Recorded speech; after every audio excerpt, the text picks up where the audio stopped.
Osnovni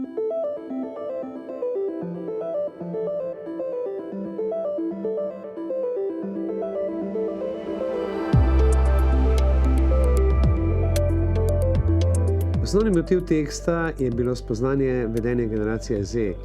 Generacija Z so pripadniki rojeni med letom 1995 in 2015. O njih vemo relativno veliko, vendar ne vemo, kako se obnašajo v specifičnih situacijah.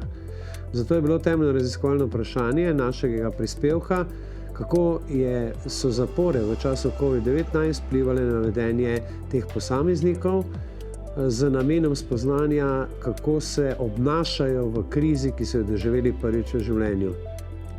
Raziskava obravnava vedenje generacije Z oziroma študentov v prvem valu korone, to se pravi v prvi polovici leta 2020. O rezultatih bo pa povedal nekaj kolega Zlatko. Ja, rezultati so bili dosti zanimivi. Torej, mi smo spremljali pravzaprav njihovo vedenje skozi prizmo osebnih vrednot. Zdaj samo, če mogoče na kratko, imeli smo nekako 4 kategorije uveljavljene vrednot. Zdaj, če pogledamo, generalno se je pomen teh vrednot v času tako zvanega lockdowna znižal.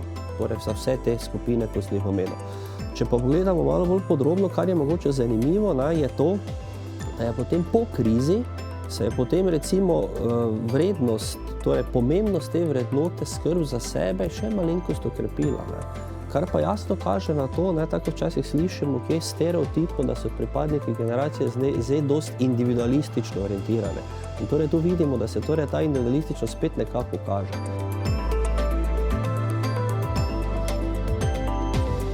Tekst obravnava nekaj, kar je v teoriji trenutno še nepoznano. Gre za to, kako se spreminjajo vrednote. Vrednote so relativno stabilne, ko se enkrat oblikujejo, vendar v času študentskega življenja, to se pravi v času, ki ga sociologi obravnavajo kot mlade odrasle, se relativno hitro spreminjajo. Rekli smo torej, da po krizi torej so se nekatere vrednote okrepile. Dost recimo se po krizi okrepi torej vrednota odprto za spremembe. In ta skupina tudi vključuje recimo vrednoto kreativnost, ki vsi vemo je ključno gonilo rečemo gospodarskega razvoja v teh sodobnih časih. Zdaj pa po drugi strani pa moramo videti, rezultati so pokazali, da v času krize, torej kot je bil COVID, ko smo preučevali, nam je torej pomembnost vrednote, ta openness to change v angleščini jo imenujemo, odprto za inoviranje, za spremembe, zelo padla. Ja, generacija Z je začela se zaposlovati po letu 2015. Trenutno predstavlja tam nekje 10-12% vseh zaposlenih po svetu, v naslednjih 5 letih bi pa naj predstavljala že 20-25% vseh zaposlenih. Zaradi tega je poznavanje njenega vedenja toliko pomembno za organizacije.